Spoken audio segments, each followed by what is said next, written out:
Be informed. Be alert. The information you need to know about COVID-19 vaccine. Right here, right now, on The Vax.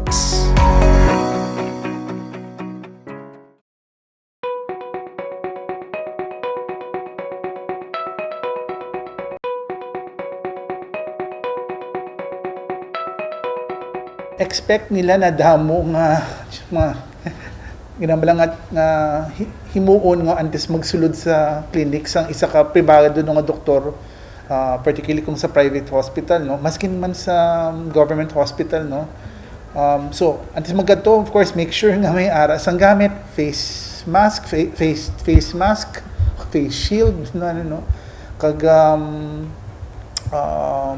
magprepare sa ilang nga ballpen man kung mag-fill up sila sa forms, no, dito, no, na declaration na sila nga ini nabatyagan nila, no, kaysa maghulam-hulam sang ballpen dito sa tubang sang hospital, no. Importante tayo makapag-schedule sa appointment para at least nga hindi sila gutok dito sa clinic, no. Damo mong pagpilian sa mga doktores, hindi man kilala ng specialista gid sa infectious diseases ang makakita sila.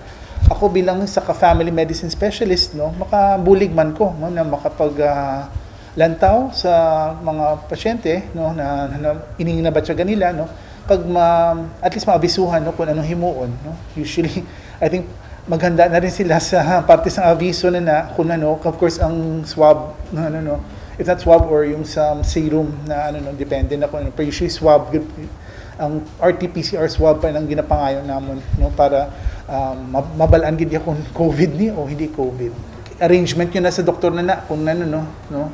Pero anong mahimo man sa doktor kung COVID gid na severe COVID in particular, no, kung severe COVID, paano siya mabulong dito sa balay? Kailangan dolon gid sa ospital. Pero like kagina nagambalanay kita nga kung ang pasyente may balatian wala sing kaayuhan, no, pag natabo lang naglain pa iya pamatsyag, no, na kailangan iplastagin maayos sa pamilya, no, kung anong himuon, no. Basi hindi COVID man tong natabo sa pasyente na may balatian na wala sing kaayuhan, no.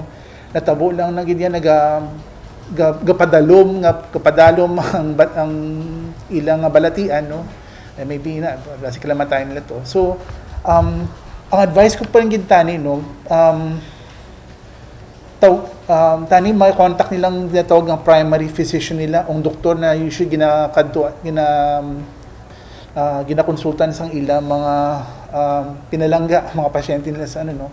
Kung hindi, of course, sige, manawag sa mga doktor sa telemedicine hotlines na ni, damo man na sa no. So depende man na sa kung gaano kagid yang porsigido gid yan na pabulungon mong imo nga pasyente o pinalangga.